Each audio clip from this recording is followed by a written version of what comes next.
Alright, so Trials of Mana. Is it still worth it? Let's find out. Trials of Mana is a game that I already had some experience with, but not too much. I got to play this on the Switch, but I don't know what was happening. I don't know if I was just dumb, that I just never beat it. There could have been other games that came out, I'm sure. As is almost every, excuse for me. But the reason I went back to this game to see, by the way, this is the Steam version and it runs very well on my rig. The story isn't really anything to die for. It isn't anything that is going to destroy or that is going to be like, wow, this is the most amazing story. I'm sure that this might have been that back in the SNES version of it, which yes, please try and go with that perspective, because the SNES version of this game is essentially this one. This is the remake that came out in 2020, and it's essentially just that game, just has dialogue and different camera. It's pretty much a remake. Resident Evil 2 to Resident Evil 2 remake. It's pretty much the best way I can explain it. It's a straight up just almost like a reboot, but it's not. It's just a remake. It's exactly the same story, just better told. So this game has obviously levels. As you get levels, you will spend your points on gaining either different stats or skills for each of your characters.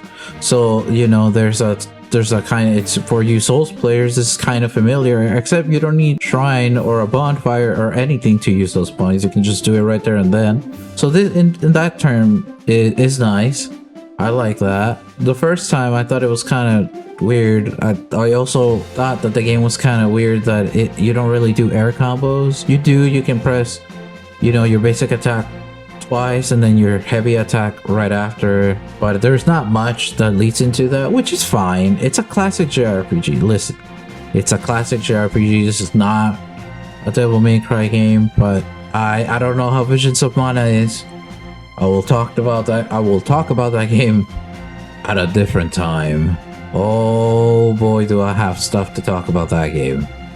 But I haven't really played it much, so I will refrain from doing so in this video. I want to play that game and finish it and tell you guys how it is. Let's not get any more distracted than I already am, so let's continue the video.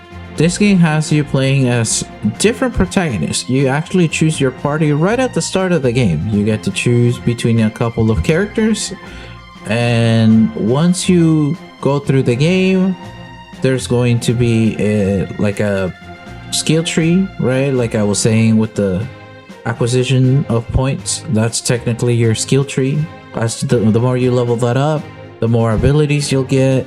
But to get further into the tree, you actually have to ascend your character. You have to go into the next class or into the next rank, whatever it is that you wish to call it. So you'll start out with your basic class, which only has one ability, but then you will go upgrade to class 2, and then now you'll have 2 abilities, and then class 3, now you have 3 abilities. Or ultimates, I should say. You get more abilities, but ultimates is the one that you only start with 1. This game's progression is rather nice. I played this on hard, and I had a fairly decent time with it. The biggest problem is probably the AI. Oh my god, man, the AI is kind of it's kind of dumb. It's dumb and lame. But I managed to pull through. I started learning to character swap more often. It was kind of a really nice experience just going through the game. No side quest. Like, this game has no side quests. It's just straight up one shot. Just go through the area, clear everything in the area, move on to the next area, clear everything in the area, move on to the next area, while having story throughout. It's such a nice experience, getting chests, little cactuses. It's just been such a good experience in my personal opinion.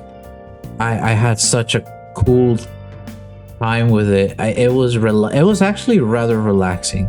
I started playing this game again because of Mongol Stardiver.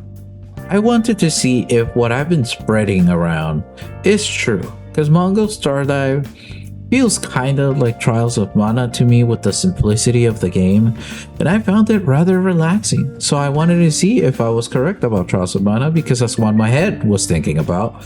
So then I tested that theory, and in some ways, yeah, I wouldn't say I'm totally incorrect. It's just that Trials of Mana is not a monster tamer, game.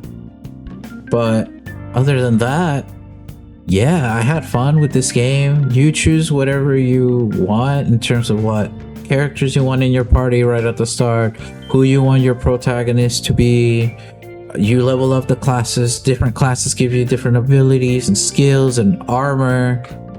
And it is, it's so nice choosing between light and dark. It was a really nice experience that I kind of would like more games to have again. Like, I really like the whole class system and getting different armor through classes. I would like to see that again. Maybe Visions of Mana has that. I'm pretty sure it does, but I didn't get far into it on my first try. But I'll give it a go again. I want to talk about that one too. And what is the game about? Well, you won't believe it. It's about mana. No, it's honestly about the tree of mana and the sword of mana. It's just a hero's journey. It's a hero's journey. However, how you go about it depends on your party, right? On your protagonist. Not really your party, but your protagonist. Everybody has their own story, their unique storylines. For example, Angela is from she's like a princess, but she's like spoiled. She gets kicked out. Meanwhile, you'll have other characters who are just your straight up protagonists, or just warriors, or they come from tribes and so on. And it's honestly a good experience. I managed to do pretty much everything. I got both the different endings. I did not defeat the girl for the bonus abilities to, you have to defeat her in a specific amount of time. I did not get all treasure chests. I did not get all little cactuses, but I did get all endings. I got class 4, and I overall had a good experience just going through this game.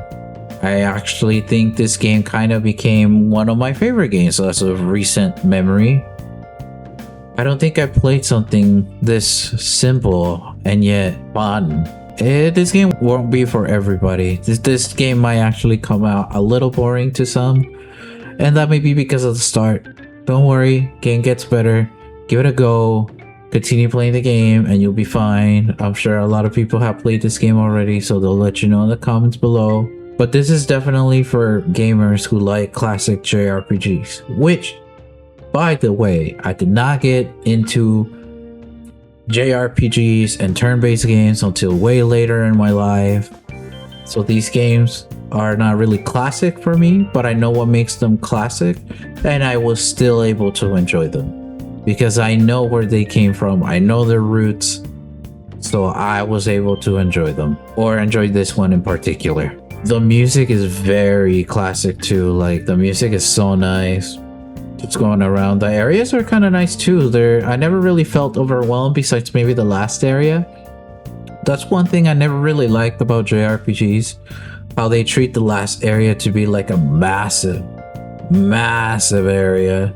Even though this game is not open world, it's, instance based kind of thing, but it's kind of, nice that pretty much the entire game you're going in a well-paced manner about these areas.